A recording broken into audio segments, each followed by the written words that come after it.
துரோகத்திற்கு Nobel பரிசு தர வேண்டும் என்றால் அது எடப்பாடி பழனிசாமிக்கு தான் தர வேண்டும் என்று செங்கோட்டையன் விமர்சித்துள்ளார். ஈரோடு கிழக்கு தொகுதியில் நடைபெறவுள்ள சட்டமன்ற தேர்தலை முன்னிட்டு தாவிக வேட்பாளர்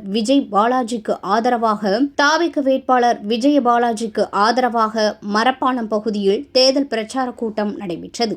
இந்த கூட்டத்தில் முன்னாள் அமைச்சர் செங்கோட்டையன் கலந்து கொண்டு வாக்கு சேகரித்தார். அப்போது பேசிய அவர், தமிழக வெற்றிக் கழகம் பெரும்பான்மையான இடங்களை கைப்பற்றி ஆட்சி அமைக்கும் என நம்பிக்கை தெரிவித்தார். மேலும் திமுக மற்றும் அதிமுக கட்சிகள் கள்ள கூட்டணியில் உள்ளன என்றும் குற்றம் சாட்டினார்.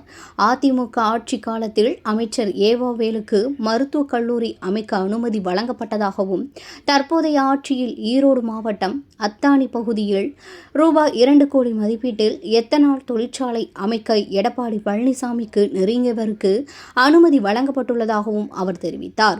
துரோகத்திற்கு நோபல் பரிசு தர வேண்டும் என்றால் அது எடப்பாடி பழனிசாமிக்கு தான் தர வேண்டும் என்றும் விமர்சித்தார். தொடர்ந்து எம்ஜிஆர் திரைப்பட பாடல் வரிகளை மேற்கோள் காட்டி விமர்சனம் செய்த செங்கோட்டையன், இன்னும் எத்தனை காலம் தான் ஏமாற்றுவார் இந்த நாட்டிலே, சொந்த நாட்டிலே சத்தியம் தவறாத உத்தமர் போலவே நடிக்கிறார், பல சமயங்களில் கொள்ளை அடிக்கிறார். எடப்பாடி பழனிசாமிக்கு அளிக்கப்படும் வாக்கு நோட்டாவுக்கு அளிக்கப்படும் வாக்கிற்கு சமம் என கூறி வாக்கு சேகரித்தார். ஊழலை அகற்றுவதற்கு நாம் இன்றைக்கு ஒரே தலைவர் சொன்னார்களே, 10 முறை தோன்ற பழனிசாமியால் இன்றைக்கு வெற்றி பெற முடியாது.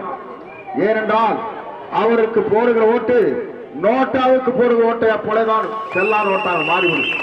அதனைத் தொடர்ந்து செய்தியாளர்களிடம் பேசிய அவர், தேர்தல் ஆணையத்தில் வழங்கப்பட்ட விவரங்களில் 100 கோடி ரூபாய் சொத்து விவரங்கள் மறைக்கப்பட்டு இருப்பது குறித்த கேள்விக்கு யார் எது வேண்டுமானாலும் சொல்லலாம், ஆனால் விஜய் தூய்மையான மனிதர் என்றும் தற்போதைய அதிமுக உள்துறை அமைச்சர் அமித்ஷாவின் கட்டுப்பாட்டில்தான் உள்ளது என்றும் பதிலளித்தார்.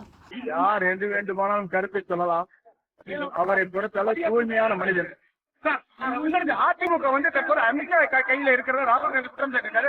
பழைய அதிமுக இறந்துவிட்டது, இப்ப இருக்கிற அதிமுக அமித்ஷா கட்டுப்பாட்டில் உள்ளது குற்றம் சாட்டிருக்காரு. அது உண்மைதான்.